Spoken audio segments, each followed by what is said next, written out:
interesting thing about writing for teens is I don't think I ever consciously decided to do that. I was writing nonfiction, I was writing articles, I was writing picture books, I was experimenting with who I was as a writer.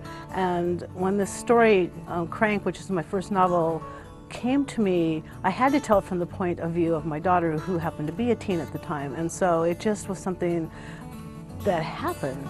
And then I discovered a real empathy and respect for this generation who, despite all their problems, despite how they look on the outside, they're all, what they want is love. And you know, that's a pretty basic human need, to want love. And so it's not that I want to write for them, it's that I have to write for them, I think. I choose my subject matter out of the ether, I guess. Subjects come to me from in the news, readers, my family, friends, and often it's just a statistic or something I hear about that interests me on some level.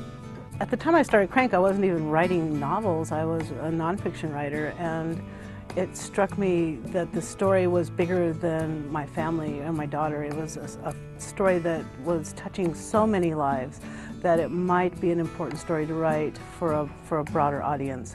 And you know, through the writing, I learned a lot about my family. I learned a lot about the decisions she made. What I strive to do is to get inside the heads of my characters and really have readers walk through the experience with them from the inside of their heads, like looking through their eyes.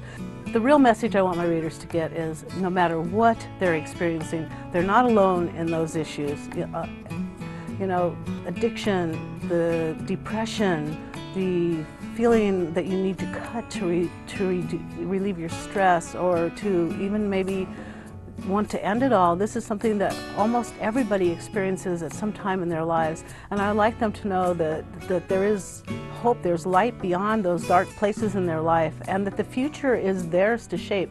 It doesn't matter what has happened in their past. They can choose to either let those things hurt them forever, or they can choose to rise beyond those things. And my hope for them is that they will choose to reach for the light, to go beyond those dark places, and to create a more positive future for themselves and for the people around them.